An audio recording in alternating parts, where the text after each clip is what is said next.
नमस्कार, स्वागत है आप सभी का जी राजस्थान की बड़ी बहस में। मैं आपके साथ खुशबू खान। बात करें कर्नाटक में कांग्रेस ने प्रचंड बहुमत के साथ जीत हासिल की और जिन 5 गारंटी के बल पर कर्नाटक में कांग्रेस सत्ता पर काबिज होने जा रही है, आज उसी गारंटी की चर्चा देश भर में है। गौरतलब है कि प्रदेश के सीएम अशोक गहलोत ने अपने कर्नाटक प्रचार के दौरान प्रदेश की योजनाओं को कर्नाटक में भी लागू कराने का वादा किया था। सीएम ने कहा था कि राजस्थान सरकार ने जनता के हित में जो योजनाएं चलाई हैं उसकी चर्चा देश भर में है। राइट टू हेल्थ चिरंजीवी योजना के साथ सीएम गहलोत ने प्रदेश की जनता को महंगाई से राहत देने के लिए प्रदेश भर में महंगाई राहत कैंप लगाया, जहां जनता को 10 गारंटी दी जा रही है। साथ ही ओपीएस की भी चर्चा जोर शोर पर है। राजस्थान ओपीएस को लागू करने वाला देश का पहला राज्य है। खुद सीएम भी इसे कांग्रेस शासित राज्यों में लागू कराने के पक्षधर है। ऐसे में बड़ा सवाल यह है कि क्या कांग्रेस की गारंटी योजना जीत की गारंटी बन गई है? आज इसी मुद्दे पर चर्चा करेंगे, लेकिन उससे पहले आपको एक रिपोर्ट दिखाते हैं।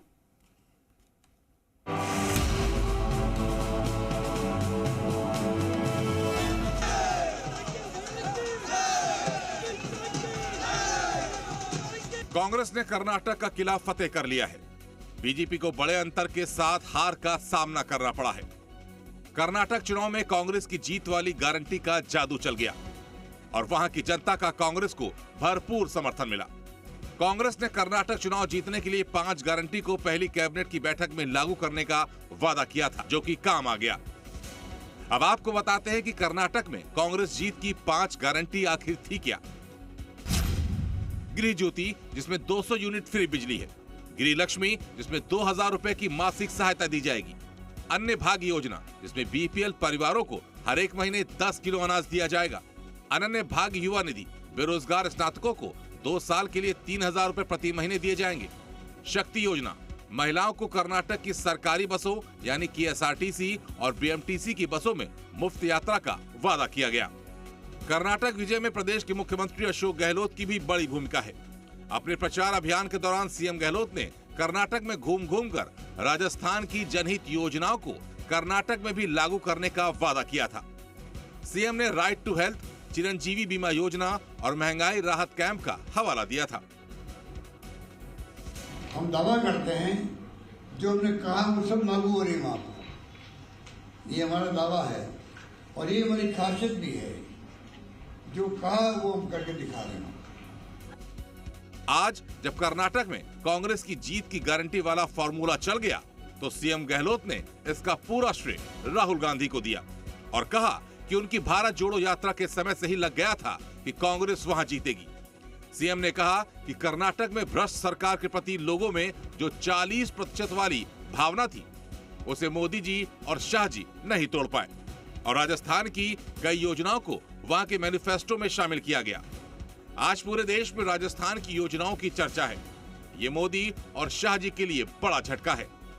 जितने धन बल का प्रयोग उन्होंने किया, वो सब कुछ फेल हो गया। चुनाव जीतने के लिए जनता का दिल भी जीतना पड़ता है। जनता समझ गई कि वास्तव में जो जिस प्रकार से ये सरकार गिरा रहे हैं, कर्नाटक के पहले मध्य प्रदेश, कर्नाटक, महाराष्ट्र, राजस्थान में इनकी दाल नहीं गली। उन्होंने राजस्थान में भी कोई कमी नहीं रखी। इन्होंने पूरा षड्यंत्र किया, सब कुछ किया जो बहुत जगह किया और यहाँ उनको हमें कामयाब होने नहीं दिया। अब ये जो परिणाम आए कर्नाटक के, आप देखेंगे तमाम उन राज्यों के अंदर सरकार गिरी है। वहीं प्रदेश में सीएम अशोक गहलोत ने भी जनता को राहत देने के लिए महंगाई कैंप लगाया है और जनता को महंगाई से राहत देने के लिए कई योजनाएं गारंटी के तौर पर दी जा रही हैं। इनमें प्रमुख योजना है मुख्यमंत्री गैस सिलेंडर योजना, मुख्यमंत्री निःशुल्क बिजली योजना, अन्नपूर्णा फूड पैकेट योजना, मनरेगा योजना, इंदिरा गांधी शहरी रोजगार गारंटी योजना, कामधेनु पशु बीमा योजना, चिरंजीवी दुर्घटना बीमा योजना, सामाजिक सुरक्षा पेंशन, किसानों को मुफ्त बिजली योजना। राजस्थान की योजनाओं की इस समय देश भर में चर्चा हो रही है और सीएम अशोक गहलोत भी पूरे जोर शोर से जनता के बीच सरकार की योजनाओं को न केवल पहुंचा रहे हैं, बल्कि उस योजना का फीडबैक भी ले रहे हैं। ऐसे में अब इस बात की चर्चा जोरों पर है कि क्या कांग्रेस की गारंटी अब जीत की गारंटी बन गई है। शशि मोहन शर्मा के साथ ब्यूरो रिपोर्ट, जी मीडिया। तो पूरी रिपोर्ट आपने देखी, तो बड़ा सवाल तो ये बनता है, क्या कांग्रेस की जो गारंटी है वो जीत की गारंटी कांग्रेस के लिए बन गई है? क्या अमृत साबित हो रही है, संजीवनी साबित हो रही है? इसी पर चर्चा करेंगे और हमारे साथ जो मेहमान जुड़ गए उनसे आपको रूबरू करा देती हूँ। प्रकाश भंडारी जी, वरिष्ठ पत्रकार, हमारे साथ जुड़े हैं, आपका बहुत बहुत स्वागत है। मुकेश पारीक जी, बीजेपी प्रवक्ता, आपका बहुत बहुत स्वागत है। ओम सैनी, वरिष्ठ पत्रकार है, सर आपका भी बहुत बहुत स्वागत है। सबसे पहले मैं मुकेश पारीक जी आपके पास से आऊंगी। जिस तरह से कर्नाटक में पूरे दावे किए जा रहे थे, तमाम दिग्गज जो है कर्नाटक में मौजूद थे बीजेपी के, अब ऐसे में इतनी बड़ी हार जो है वाकई में जो है चिंता का विषय आपके लिए?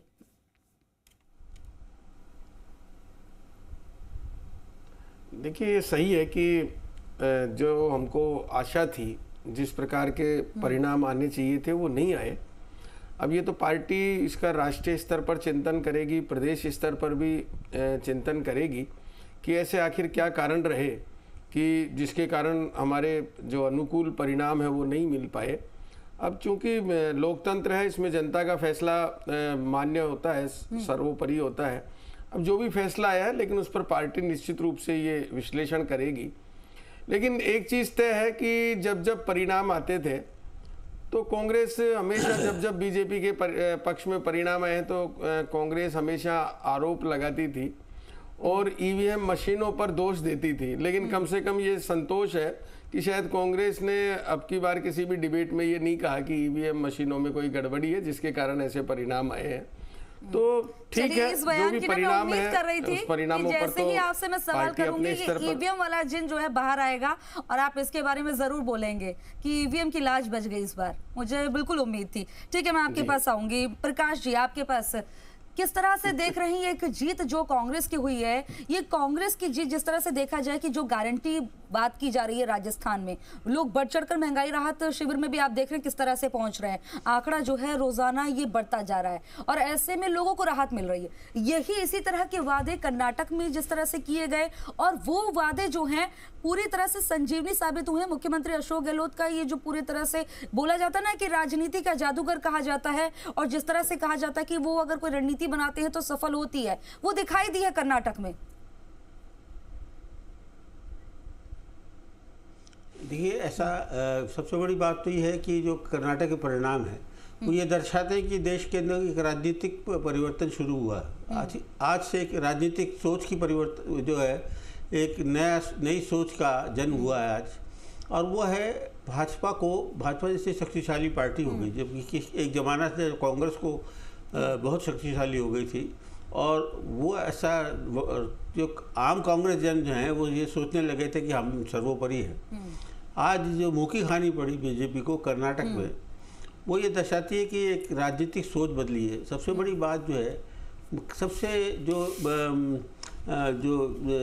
जिसे सबसे ज़्यादा शाबाशी मिलनी चाहिए वो है कर्नाटक के लोग। कर्नाटक के जो मतदाता है उन्होंने इतना स्वविवेक यूज़ किया, ऐसे अपने विवेक का इस्तेमाल करके बहुत अच्छी तरह सोच समझ करके राष्ट्रीय हित में, राज्य के हित में सब कुछ देखा। लेकिन उनके जो निर्णय उन्होंने लिया और कांग्रेस को लाने का और भाजपा को हराने, सबसे बड़ा मैं समझता हूँ कि करप्शन के नाम पर जो कर्नाटक में हो रहा था वैसा पूरे देश में कहीं नहीं हो रहा था।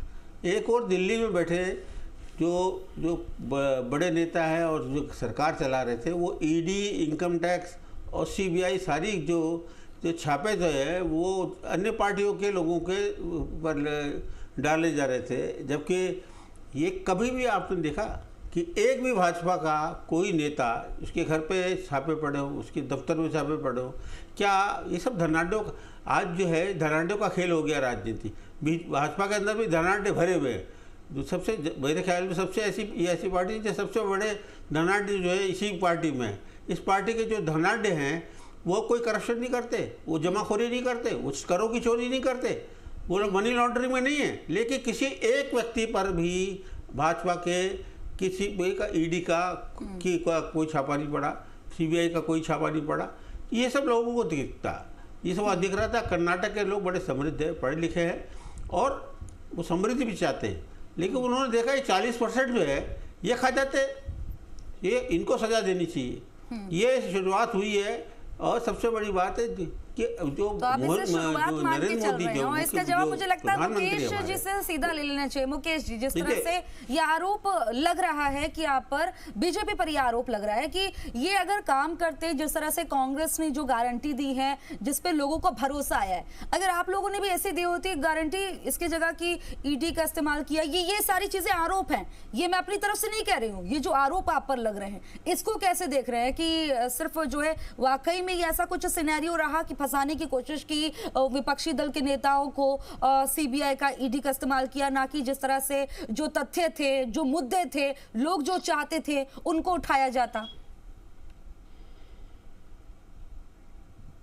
नहीं, ऐसा नहीं है, ये आरोप बिल्कुल गलत है, मिथ्या है। देखिए, आज ही के दिन दो परिणाम आपके सामने हैं। एक कर्नाटक का आपके सामने परिणाम है और दूसरी ओर अगर आप देखें तो भारत के सब में बड़े राज्य का निकायों के चुनाव का परिणाम है। आपने देखा होगा किस प्रकार से जो यूपी के बड़े निकाय हैं, बड़े निगम हैं, उनमें मेयर भारतीय जनता पार्टी के सारे जीते हैं। तो एक ही दिन में दो परिणाम है, तो इस बात को मैं बिल्कुल स्वीकार नहीं करूंगा। हाँ, ये जो परिणाम आए हैं भारतीय जनता पार्टी के पक्ष में नहीं आए कर्नाटक में, ये बात बिल्कुल सही है, लेकिन उनके क्या क्या कारण रहे, वो एक कारण कभी नहीं होता, ना जीत का ना हार का कभी भी एक कारण नहीं होता है, उसके कई कारण होते हैं और वो राज्य स्तरीय कारण है। नरेंद्र मोदी जी का जो प्रचार रहा उसका हमको फायदा मिला, लेकिन राज्य स्तर पे क्या कमियां रही है, राज्य स्तर पे क्या क्या चीजें होनी चाहिए थी जो नहीं हुई है, आखिर में इन सब को तो जब इनकी समीक्षा की जाएगी, चाहे वो प्रदेश स्तर पर समीक्षा हो, चाहे केंद्र के स्तर पर जाएगी, उसके बाद समीक्षा होगी, तभी मुकेश जी आप अपनी बात पूरी करिएगा। राम नारायण मीणा जी हमारे साथ जुड़ गए हैं, कांग्रेस विधायक है। सर, आपका बहुत बहुत स्वागत करती हूँ। धन्यवाद। मुकेश जी, तो ये इसको कहीं भी इससे नहीं जोड़ना चाहिए। कर्नाटक का जो परिणाम है वो अपने आप में एक अलग परिणाम है, वो मैं उसी बात को दोहरा रहा हूँ कि जिस प्रकार से एक ही दिन के आप दो परिणाम देख रहे हैं, एक तरफ भारतीय जनता पार्टी 100% जीत रही है और दूसरी तरफ कर्नाटक में हम चुनाव नहीं जीत पाए, तो इसको इस चीजों से कहीं भी नहीं जोड़ना चाहिए कि हमें कहीं कोई अभिमान आ गया था या हमने कोई कार्य नहीं किया या नहीं। देखिए, बहुत बुरी तरीके, अब आप ये अगर बात कहेंगे तो कांग्रेस तो जीरो कई राज्यों में रही है, लेकिन अभी आपके यूपी के इनमें बीएसपी और सपा को तो फिर भी कुछ मिला है, फिर हिमाचल भी देख लेंगे। जीरो रही है, तो ये कहते हैं ना, बीजेपी ये कहती है कांग्रेस मुक्त भारत की बात आप ही लोग करते हैं, लेकिन फिर जब रिजल्ट आता है तो फिर हम हिमाचल को भी नहीं भूल सकते। और अब कर्नाटक, जिसको आप ही लोग कह रहे थे सेमीफाइनल होगा, राजस्थान मध्य प्रदेश के चुनाव के लिए 2024 के लिए आप ही लोग कह रहे थे ना कि ये सेमीफाइनल होगा। देखिए, जो केंद्र के चुनाव और राज्य के चुनाव को आप कहीं भी नहीं जोड़ सकते। आज देश में आप खुद, आपका जी टीवी कई बार सर्वे करता है, अगर प्रधानमंत्री की जब हम पसंद पूछते हैं इस देश के रहने वाले मतदाता से, देश के रहने वाले प्रत्येक नागरिक से, तो उनकी पहली पसंद नरेंद्र मोदी होते हैं। और आपने देखा होगा, आप राजस्थान में देखिए, राजस्थान में जब विधानसभा के परिणाम आए तो कांग्रेस को एमएलए में सीट्स ज्यादा मिली, लेकिन एमपी में भारतीय जनता पार्टी को पूरी 25 सीट्स प्राप्त हुई। तो आप इनको कहीं भी नहीं जोड़ सकते हैं।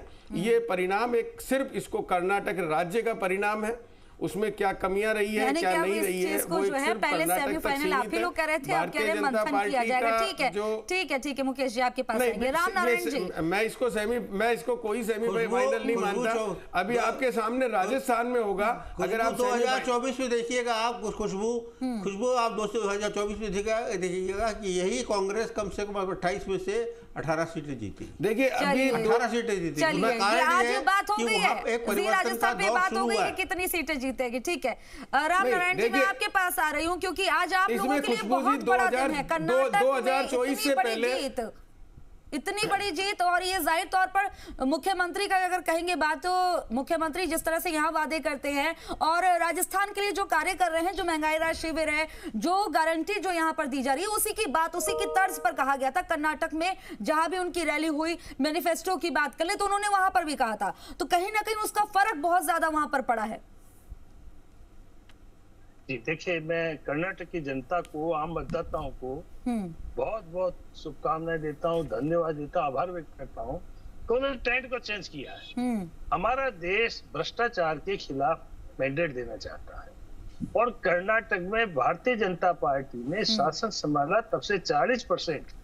आप देख लीजिए, इतना करप्शन शायद किसी स्टेट में नहीं होगा। और ये स्थिति जिस तरह से जातवाद की, अभी यूपी की बात कर रहे थे, लेकिन यूपी की बात अपन अलग करेंगे, कर्नाटक की बात है। और जहाँ शासन होता है स्थानीय निकाय में निश्चित तौर पर उसी पार्टी का बहुमत आता है, इसलिए उसकी बात नहीं करता। लेकिन ये देश नहीं चाहता सांप्रदायिकता, ये देश नहीं चाहता भ्रष्टाचार, ये देश नहीं चाहता दक्षिणी पंथी ताकतें उभरे। आज हमारे देश में प्रॉपर्टी बेची जा रही है, दक्षिणी पंथी का मतलब पूंजीवाद को जिस तरह से प्रश्रय दिया जा रहा है। शेखू, आज बैंकों की क्या आर्थिक स्थिति हो गई है, किन लोगों को लोन दिया जा रहा है। गरीब किसान 500 रुपया बकाया तो उसको लोन नहीं मिलेगा। आज गेहूं का एक्सपोर्ट बंद है, किसान परेशान है। कर्नाटक के ऊपर भी असर हुआ है। आज पाम ऑयल की खराब की बात करते हो, स्वास्थ्य के लिए हानिकारक है, तो फिर पाम ऑयल का आयात क्यों कर रहे हो आप? मोदी जी की टीम जिस प्रकार से करप्शन में लिप्त हो गई है, एक तरह से ये कर्नाटक के चुनाव का रिजल्ट है। इसको कोई कुछ भी माने, यदि आज 40% का नारा नहीं लगता आम जनता के द्वारा, तो स्थितियां बदलती।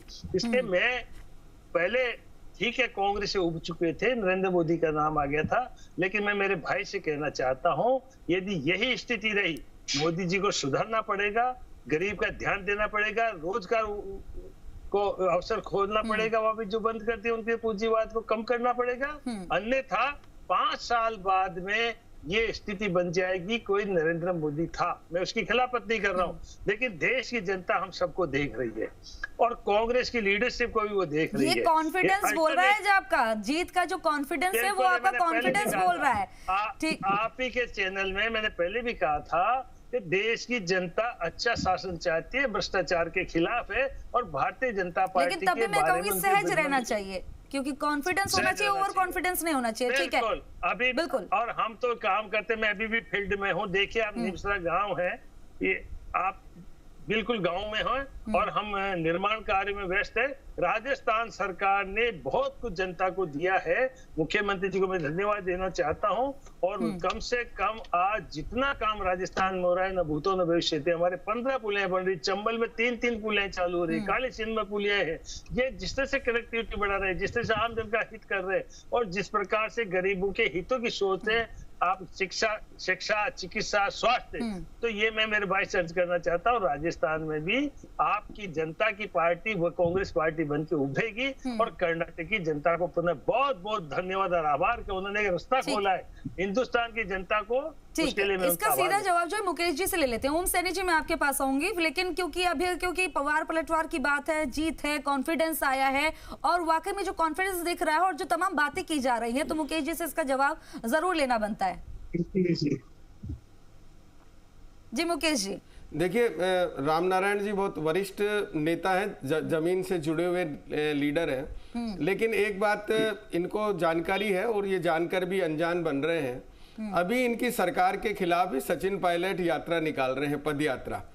वो इनकी सरकार के खिलाफ ही है, वो कह रहे हैं भ्रष्टाचार के खिलाफ है। इनके विधायकों ने, जिसमें इनके कई वरिष्ठ विधायक हैं, भरत सिंह जी से लेके, मैं सबका नाम नहीं लेना चाहूंगा, उन सब ने, नहीं आप सुनिए, इसीलिए आपने ओवर कॉन्फिडेंस की बात कही इनको, इसीलिए मैं कह रहा हूं कि वास्तव में इनका राजस्थान के प्रति इनको एक गलतफहमी दूर कर लेनी चाहिए कि इन्हीं के लोगों ने इन्हीं की सरकार पर भ्रष्टाचार के आरोप लगाए हैं। और मैं आपको ये दावा करता हूं आप ही के चैनल पे कि अभी तो ये 2024 की बात कर रहे हैं, मैं तो कह रहा हूं 2023 में पहले कांग्रेस की सरकार को राजस्थान में परीक्षा देनी है, और 2023 के परिणाम से ही ये स्पष्ट हो जाएगा कि कांग्रेस ने राजस्थान में कैसा काम किया है, कैसा काम नहीं किया है। तो ये तो इनके जिस प्रकार से इनकी पार्टी के अंदर हम आरोप लगाते हैं, हम तो विपक्ष में इसलिए कहते हैं, लेकिन इनकी पार्टी में रहने वाले इनके, देखिए आज जो भ्रष्टाचार है, जो कर्नाटक में जो ये आरोप लगा रहे थे, आज राजस्थान में स्थिति ये है कि इन्हीं के मंत्री, इन्हीं के विधायक इन पर आरोप लगाते हैं। किस प्रकार से बजरी माफिया, खनन माफिया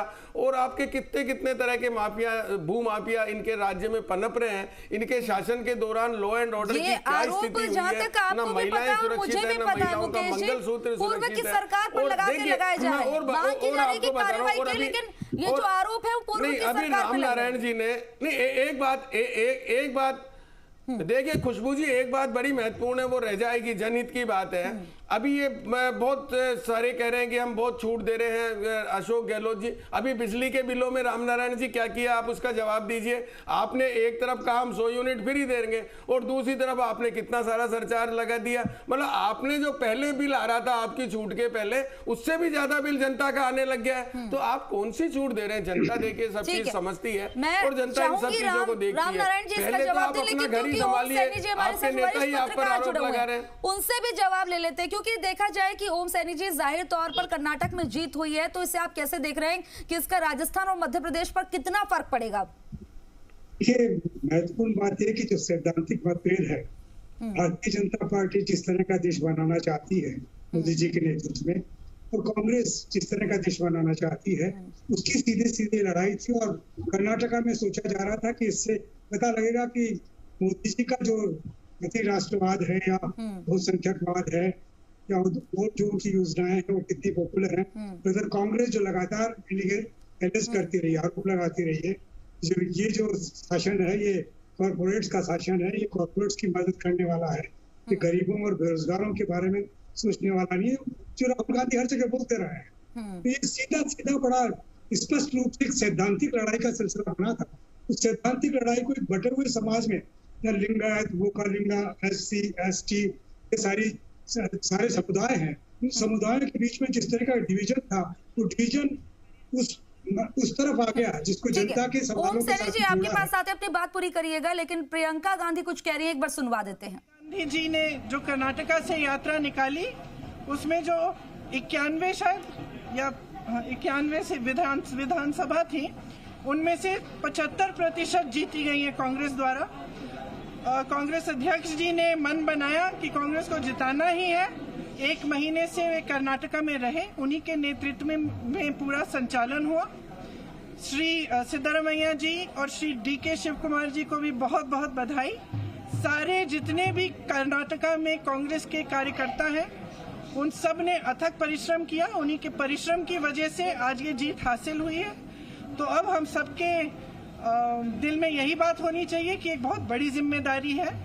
हमने कुछ वादे किए हैं, कुछ गारंटीज दिए हैं जनता को, इनको पूरा करने के लिए हमें काम करना है और पूरी निष्ठा से जनता को ये दिखाना है कि एक अलग तरह की एक नई राजनीति इस देश में उभर सकती है, जो विकास की बात करे, जो जनता के मुद्दों पर आधारित हो। बहुत धन्यवाद। तो जिस तरह से ओम सैनी जी जिसकी मैं बात करी थी, जो कॉन्फिडेंस आएगा वो आज प्रियंका गांधी जब बोल रही हैं तो वो नजर आ रहा है जाहिर तौर पर। आपको विजय हासिल हो जाती है और आप जब सरकार बनाने के हैसियत में होते हैं तो आप निश्चित रूप से अपने आप को और अपने जो विपक्षी है उसको आप बताएंगे कि आपने कितना गलत रास्ता अपनाया है। तो वो सारा वो विवाद जो मैं बता रहा हूँ, जो एक विचारधारा के अंदर का जो संघर्ष चल रहा है बड़ा लंबे अरसे से, एक तरफ उसको रिप्रेजेंट करते हैं राहुल गांधी और दूसरी ओर रिप्रेजेंट करते हैं श्री नरेंद्र मोदी।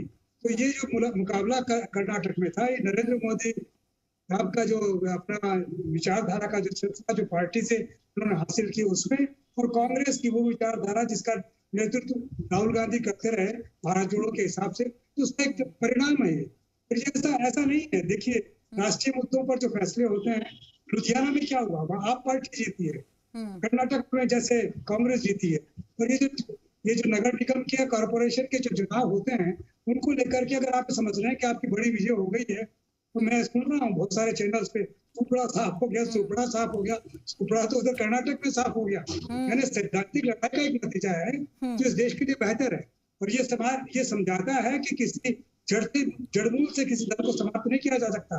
विचारधारा हमेशा जीवित रहती है, चाहे वो भारतीय जनता पार्टी की हो चाहे कांग्रेस की हो। ये जो जुमले बोले जाते हैं, जो फाड़ देंगे, फेंक देंगे, बाहर निकाल देंगे, ये जुमले बंद होंगे। तो मेरा ख्याल है कि 2024 में जब मुकाबला होगा तो पता लग जाएगा कौन सी विचारधारा इस देश के लिए सही है, कौन सी संविधान के भले के लिए संविधान की चौकीदारी करने वाली है, और कौन सी संविधान को पलटने और अब क्या बड़े लोगों के हाथ में देने का जो सिलसिला बना हुआ है उस ओर जा रही है। तो वो उस वक्त तक का इंतजार करेंगे।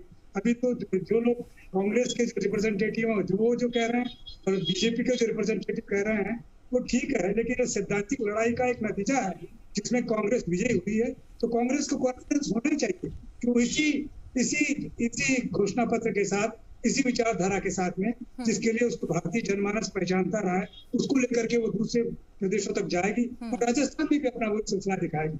अब ये हम बता रहे थे कि सचिन पायलट खिलाफत में वो कर रहे हैं, खिलाफत में नहीं, वो भी करप्शन के खिलाफ बोलना चाहते हैं, उनकी बात भी सुनी जानी चाहिए और सुन रहे होंगे लोग। लेकिन ये अलग जाकर के और कांग्रेस के ये अपनी शक्ति को विभाजित करके कुछ हासिल नहीं किया जा सकता। एकजुट रहें, अपने दल में रहें, तभी कुछ हासिल किया जा सकता है।